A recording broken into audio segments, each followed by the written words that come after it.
Today we're going to be building a 1-pound white-tailed whistle rocket using the benzoate whistle fuels that we just made. We're also going to be using the Firesmith line of tooling to build this rocket, including our 14.4-ton extra tall portable press, 1-pound tube support, 1-pound Super BP core burn tooling, tube extender, and spindle remover. Now, it is important to note that since we are going to be working with whistle fuels today, that's a fairly sensitive mixture. It must always be pressed. We can never ram it. We should also note that since we are making a white-tailed whistle rocket, we're going to be using 2 different whistle fuels that we already made. We're going to use the straight benzoate whistle fuel until we get to the top of the spindle. Above the spindle, we're going to be using the benzoate whistle fuel with a 10% added titanium to it. Now, what that titanium is going to do is give us that white tail up in the sky. But it's very important to note that we're not actually pressing any of the whistle fuel containing titanium around our spindle. There's no practical reason to do so. Titanium is very hard on tooling, and quite frankly, the whistle fuel that we're going to have with titanium above the spindle is going to start burning at ignition. So we're still going to get that beautiful white tail up in the sky without any of the potential hazardous side effects of using titanium-bearing fuels around our spindle. Now, let's go ahead and get started making our 1-pound white-tailed whistle rocket. We're going to be pressing our 1-pound rocket to 9,000 psi on the fuel grain. Now, if we were to try to apply that amount of force to our cardboard tube without any sort of support, it's simply going to rupture. So we need to use a tube support while we're loading this motor. To use our tube support, we simply unscrew the clamping bars, just loosen the knobs, a couple turns, and the clamping bars slide right off. The tube support splits into 2 halves. Take our tube, put it inside the support, put the 2 halves back together,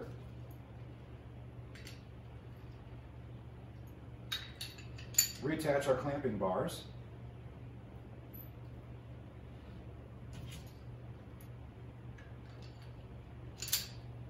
and just tighten the knobs finger tight. They don't have to be terribly tight at all. We're going to go ahead and take this entire assembly and put it onto our spindle. All right, so now we've got our tube support containing our tube sitting on top of our spindle. It's time to start loading up our rocket with whistle fuel. Again, we're just using the whistle fuel that we made a little bit earlier without any titanium in it. With these 1-pound rockets, 2 teaspoons seems to be a pretty good increment size. That's always worked well for me.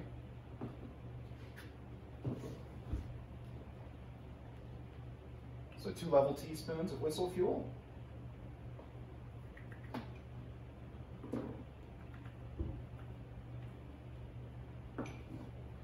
Put in our number 1 rammer. Press on down into the tube, kind of consolidate that fuel by hand. Take the entire assembly, put it into our press where it keys right into place so it's perfectly centered. Go ahead and drive our piston on down to our rammer.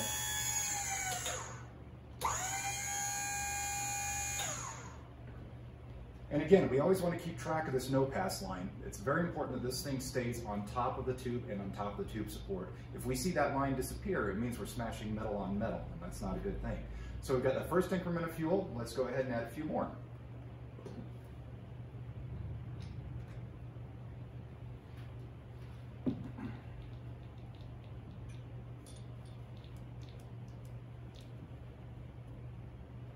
There's always a little bit of fuel that gets caught up inside the bore of these rammers, so it's important that after every increment of fuel that we press into our tube, we go ahead and clean out the bore of that rammer. This is just a little brass rod. We rotate the rammer, and this just gets that little bit of fuel that's stuck in there out. Another 2 teaspoons.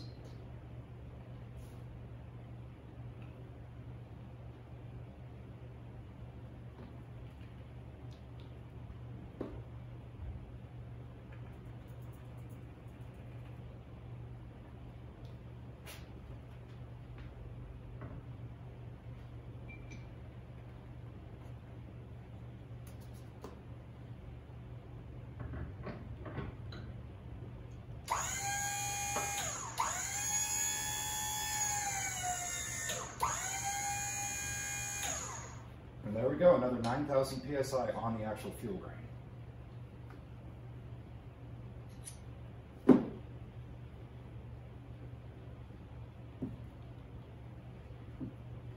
Clean out the bore of our rammer.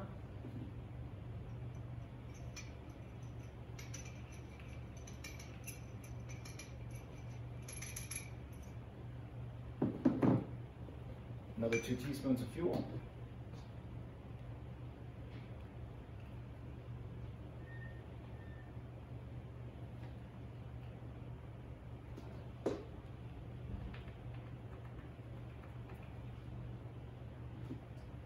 Still using our #1 rammer. And again, I just like to blow off any dust that gets on there. You'll notice sometimes a little bit of air gets trapped inside the tube. That's okay, it'll go away when we press it.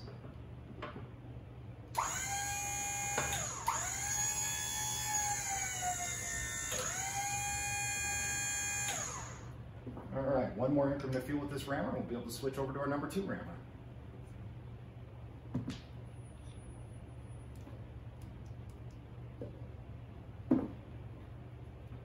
Like always, we'll go ahead and clean out the bore of this rammer.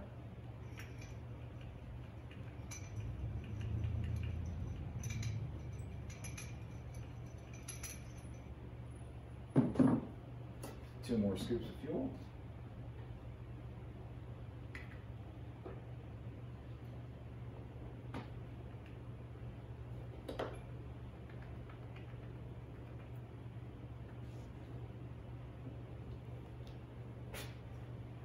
Put the entire assembly into our press.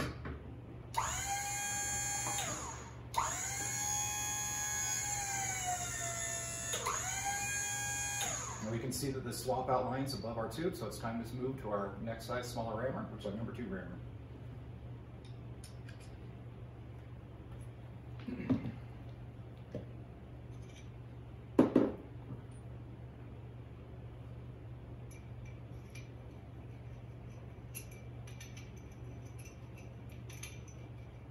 Just get all that fuel that gets caught inside the bore of that rammer out. 2 more scoops of fuel.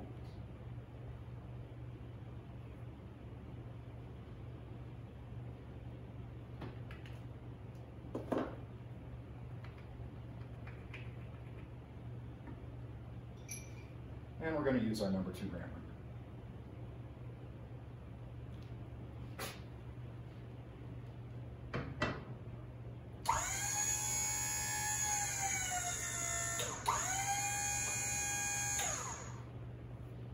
And like we've been doing, we'll go ahead and clean out the bore of this rammer. Make sure we don't get any fuel stuck up inside there.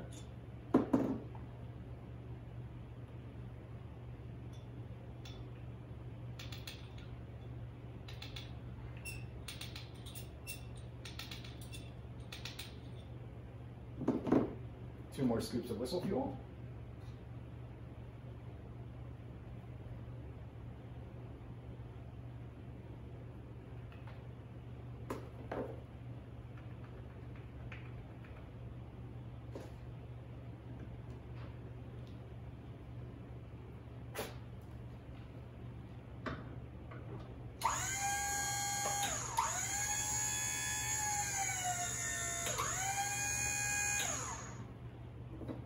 Now our swap out line is right at the top of the tube, right there.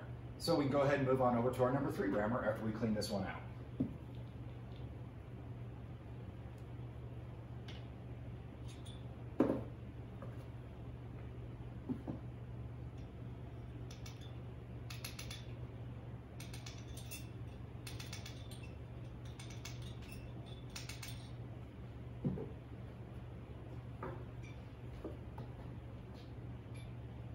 Two scoops of our plain benzoate whistle fuel.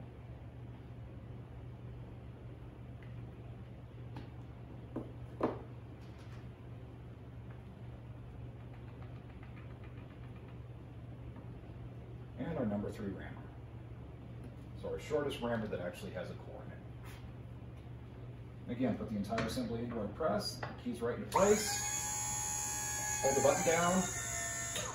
That's 9,000 PSI on the count.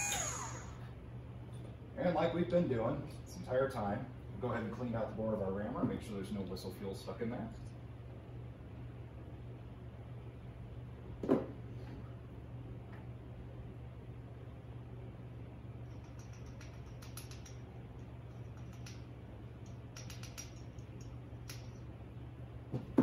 And 2 more scoops of benzoate whistle.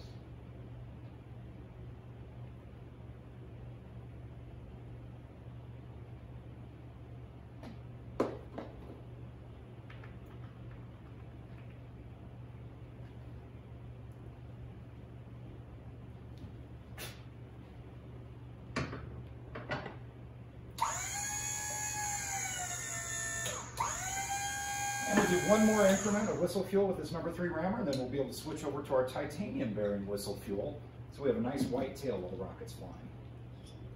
And again, right now, all we're doing is pressing whistle around that spindle, forming a nice big core in the fuel grate.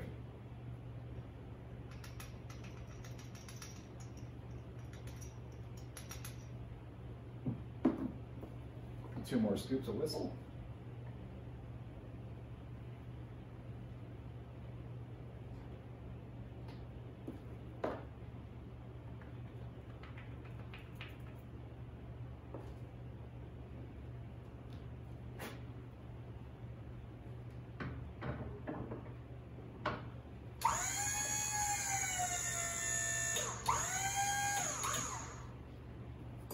Now, our swap out line is right at the top of our tube again. So let's go ahead and clean out the bore of this rammer, and then we're going to switch fuels and switch rammers.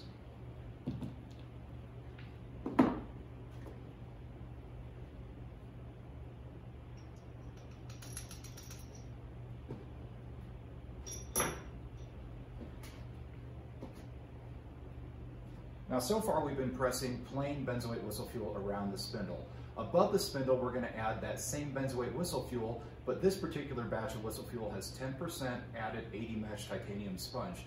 This is right above the spindle, so this fuel is going to burn the minute the motor lifts off.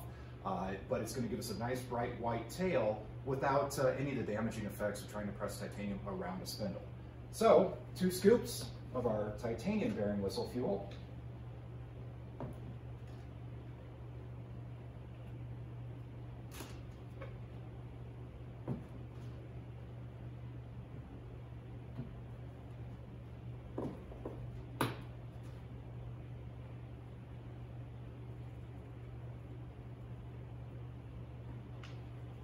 And we're switching over to our shortest rammer, our solid rammer.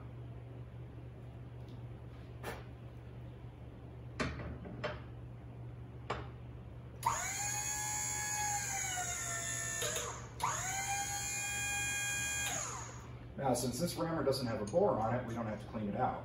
But we're getting pretty high to the top of the tube, so we're going to need to use our tube extender to capture that loose fuel inside the tube before we actually start to press it in there. So we take our tube extender, stick it on top of our tube support, put our funnel on top of our tube extender, and then we're going to do 2 more scoops of fuel. And again, this is the fuel that's got titanium in it.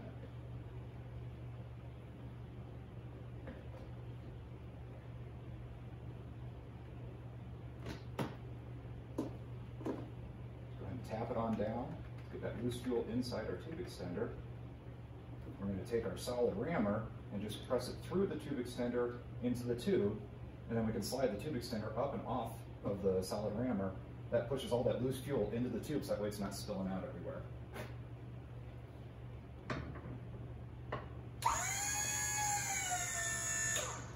All right, we're going to do 1 more increment of fuel, and then we're going to have a completed 1-pound white-tailed whistle rocket.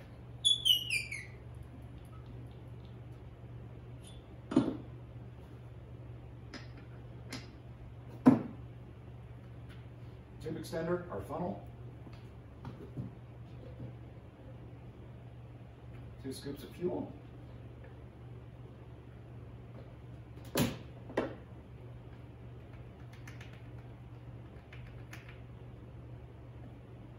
take our solid rammer, pass it on through the tube extender, pressing all that loose fuel into the tube.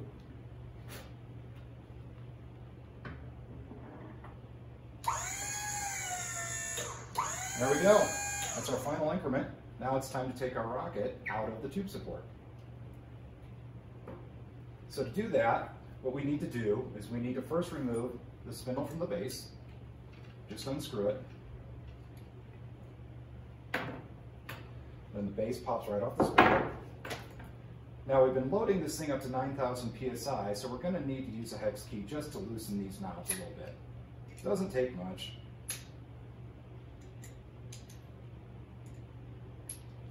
So we've got them loosened, just unscrew them a revolution or 2, and the clamping bars will pop right off. Use these 2 slots on either side of the support to pop the 2 pieces apart. And again, our motor is always going to be caught in 1/2 of the tube support. But We just use our solid rammer, stick it into the top of the motor, and the whole thing just pops right off, super easy. Now we still have our spindle stuck inside our tube, so we need to pull that out. We're going to use our 1 pound spindle remover, slide that over the base of the motor, take the longer screw that comes with that spindle remover, and just screw the entire assembly back into the base. Snug it up by hand. Go ahead and give it a couple revolutions with the hex key, and that pulls the spindle down and out of the motor. So it's an easy way of releasing a motor from the spindle that's been pressed at 9,000 psi. And now we have our 1 pound white-tailed whistle rocket.